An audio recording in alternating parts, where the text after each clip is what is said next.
میں آپ کی ساری مشکل دور کر دوں گا، آپ کو ہر طرح کا سکھ بھی دوں گا، یہ میرا وعدہ ہے۔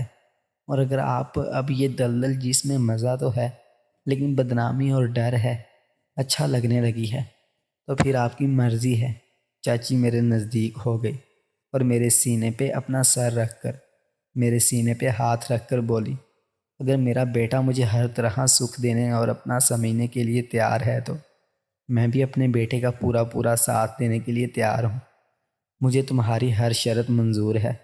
میں نے کہا چاچی تو بس پھر ٹھیک ہے، اس لڑکے عمران کا میں ایسا بندوبست کروا دوں گا کہ ساری زندگی اپنے گھر والوں کی شکل دیکھنا بھول جائے گا، اور میں اس سے وہ ویڈیو کا ثبوت بھی نکلوا لوں گا۔ بس آپ کو اپنا یہ گھر بیچ کر واپس میرے ساتھ گاؤں چلنا ہوگا اور وہاں ہمارے ساتھ ہی رہنا ہوگا، اور میں آپ کو جب آپ کا دل کرے گا آپ کی منشا کے مطابق آپ کا خیال، اپناپن اور پیار دوں گا۔ آپ یہ عمران جیسے لونڈے کو بھول جاؤ گی۔ چاچی نے منہ اوپر کر کے میرے ہونٹوں کو دیکھا اور بولی، بیٹا مجھے تیری ہر بات منظور ہے، مجھے بتاؤ مجھے کیا اور کب کرنا ہے۔ تو میں نے کہا ابھی میں کل تک یہاں رکوں گا، پھر میں نے اسلام آباد بھی جانا ہے۔ جب میں واپس ملتان پہنچ جاؤں گا تو آپ نے سائمہ کو کال کرنی ہے اور اس کو بول دینا کہ میں بھی یہاں لاہور میں اکیلے نہیں رہنا چاہتی، میں گھر بیچ کر واپس آ رہی ہوں، اور پھر آپ نے کہنا ہے کہ وسیم کو لاہور بھیج دو، میں سامان لے کر اس کے ساتھ واپس آ جاؤں گی، اور میں کل ہی آپ کے گھر کا سودا یہاں کسی سے کر لوں گا اور حساب کر کے میں اسلام آباد چلا جاؤں گا۔ وہاں میں اس عمران کا بندوبست کرنے کے لیے اپنے دوست کو پوری کہانی بتا دوں گا۔ وہ ایک سرکاری محکمے کا بڑا آفیسر ہے، اس کی بہت اوپر تک پہنچ ہے، وہ اس عمران کو سیدھا کروا دے گا، پکا کروا کے 12 یا 14 سال کے لیے اندر کروا دے گا، اور اسے وہ ویڈیو والا ثبوت بھی ختم کروا دے گا۔ آپ کی جان چھوٹ جائے گی اور آپ ملتان میں چلی جاؤ گی تو سب مشکل ختم۔ پھر مجھے ایک خیال آیا، میں نے چاچی کو کہا، چاچی آپ نے سائمہ کو ہمارے درمیان ہوئی کسی بات کا پتہ نہیں لگنے دینا۔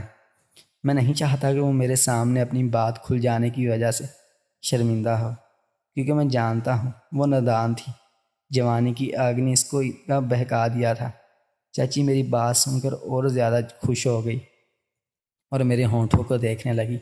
میں نے کہا چاچی ایک کام کرو، وہ ویڈیو تو مجھے دکھاؤ۔ تو چاچی نے اپنا موبائل اٹھایا اور اپنے موبائل پہ وہ ویڈیو لگا کر موبائل مجھے دے دیا اور خود میرے سینے پہ سر رکھ کر میرے سینے پہ ہاتھ رکھنے لگی۔ یہ حقیقت میں سائمہ کی ہی ویڈیو تھی۔ اس میں سائمہ اور اس لڑکے کو دیکھا جا سکتا تھا۔ ویڈیو دیکھنے کے بعد میں نے چچی کے ساتھ میچ کھیلا، پھر ہم دونوں آؤٹ ہو گئے، اور ایک دفعہ مجھے ملتان آنے دے، میں خود سائمہ کو سمجھا دوں گی، وہ تیرا آگے سے بھی زیادہ خیال کرے گی۔ پھر مجھے یکدم ایک بات دماغ میں آئی، لیکن میں سوچ رہا تھا کہ چاچی سے پوچھ لوں یا نہیں، لیکن پھر سوچا چچی کے ساتھ اتنا کچھ ہو چکا ہے، اب تو ہر چیز کھل چکی ہے، تو یہ بات کرنے میں حرج ہی کیا ہے۔ میں نے جب چاچی کو نبیلہ کی سب بات بتائی وہ والی بات نہیں بتائی تھی۔ پھر میں نے کہا چاچی میرے دل میں ایک بات ہے، کیا آپ میرے اس سوال کا جواب دیں گی؟ تو چاچی نے کہا، وسیم بیٹا اب تیرے اور میرے درمیان کس چیز کا پردہ ہے، یہ بات باقی رہ گئی ہے، پوچھو تم نے کیا پوچھنا ہے، میں اپنے بیٹے کو سب صحیح سچ بتا دوں گی۔ پھر میں نے ہمت کر کے کہا، چاچی مجھے پتہ چلا تھا کہ آپ شادی سے پہلے لے کے اب تک بھی اپنے بھائی سے یہ کام کرواتی ہیں۔ تو چچی میری بات سن کر تھوڑا شرما بھی گئی اور مسکرا بھی پڑی اور بولی، وسیم پتر یہ سچ ہے، میرے اپنے بھائی کے ساتھ بھی تعلق رہا ہے، بس یہ تعلق بھی شادی سے پہلے شروع ہوا تھا جو اب تک چلا آ رہا ہے۔ میرا بھائی مجھ سے بھی پیار کرتا ہے، اس لیے آج تک یہ تعلق قائم ہے۔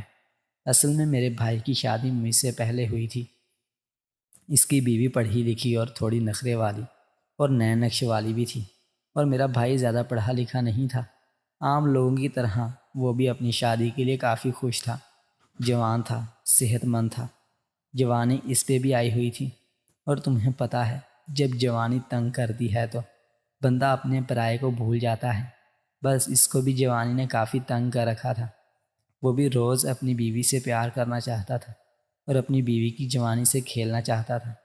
اس کی بیوی اس کا ساتھ تو دیتی، لیکن اس کو روز لطف چاہیے ہوتا تھا۔ وہ روز لطف نہیں دے سکتی تھی۔ تھوڑا اپنی تعلیم اور ناز نخرے کا بھی مان تھا، اس لیے شروع میں ہی میرا بھائی کافی حد تک پریشان رہنے لگا۔ میرا ایک ہی بھائی تھا، شروع سے مجھے اپنی ساری تکلیف اور مشکل مجھے بتا دیتا تھا، میں پھر اس کی مدد کر دیا دیتی تھی، لیکن یہ والا کام نہیں کرتی تھی۔ پھر اس نے جب مجھے آہستہ آہستہ اپنا دکھ بتانا شروع کیا تو مجھے بھی دکھ ہوا۔ میں اس کو 2 سال تک سمجھاتی رہی کہ صبر کرو، سب بہتر ہو جائے گا۔ میں اپنے بھائی کو یہ بھی نہیں بول سکتی تھی کہ وہ میرے بھائی کو خوش رکھا کرے، لیکن میں اشارے کنارے میں اس کو کہتی رہتی تھی، لیکن وہ بھی ناز نخرے والی تھی، میری کہاں سنتی تھی۔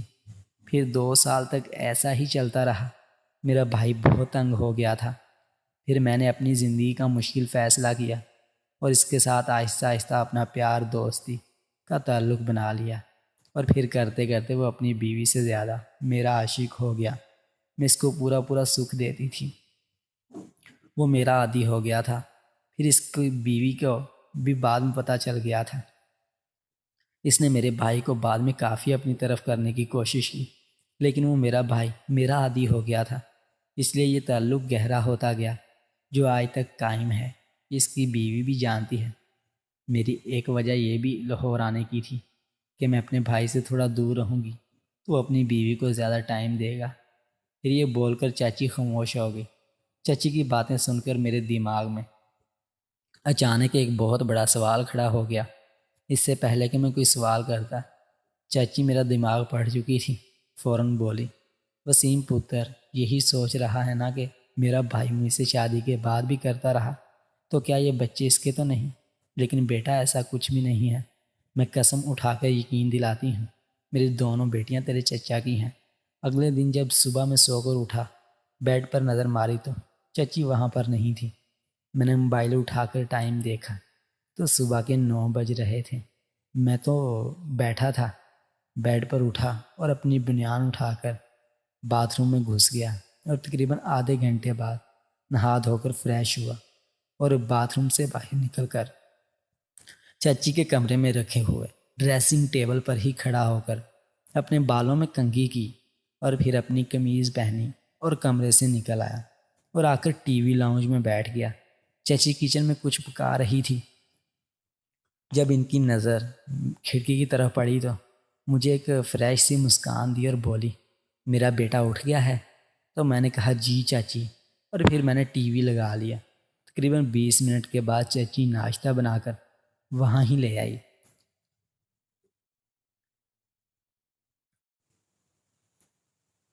اور پھر ہم دونوں بیٹھ کر ناشتہ کرنے لگے۔ اور ناشتے کے دوران چچی نے پوچھا، بیٹا آپ اگلا کیا ارادہ ہے؟ تو میں نے کہا، چچی جی میں آج آپ کے مکان کے سودے کے لیے بھاگ دوڑ کروں گا، اور آج مکان فائنل کر کے میں آج رات اسلام آباد چلا جاؤں گا، اور وہاں یہ اپنا کام نمٹا کر میں واپس ملتان چلا آؤں گا۔ آپ نے میرے ملتان جانے کے 2 دن بعد سائمہ کو کال کر کے بتا دینا ہے۔ چچی نے کہا، بیٹا آج کی رات رک نہیں جاتے؟ آج رات ایک اور یادگار رات بنا لیتے ہیں۔ میرے جسم میں سے تو رات والا ہی نشہ ختم نہیں ہو رہا۔ تو میں چچی کی بات سن کر مسکرا دیا اور بولا، چچی جی دل تو میرا بھی بہت کر رہا ہے، لیکن مجبوری ہے، مجھے کل اسلام آباد لازمی جانا ہے، اور ویسے بھی اب تو جب آپ ملتان آ جاؤ گی تو ہر رات ہی یادگار بنا دوں گا۔ چچی میری بات سن کر کھل اٹھی، اور پھر میں نے ناشتہ ختم کیا اور چچی برتن اٹھا کر کچن میں رکھنے لگی۔ پھر میں وہاں سے اٹھا کر اپنا بیگ سے کپڑے نکال کر بدل دیے اور چچی کو بولا، میں باہر جا رہا ہوں، مجھے دیر ہو جائے گی، میں مکان کے کام کے لیے ہی جا رہا ہوں۔ اور پھر میں گھر۔ دوستو اگر آج کی یہ ویڈیو پسند آئے تو چینل کو لازمی سبسکرائب کریں۔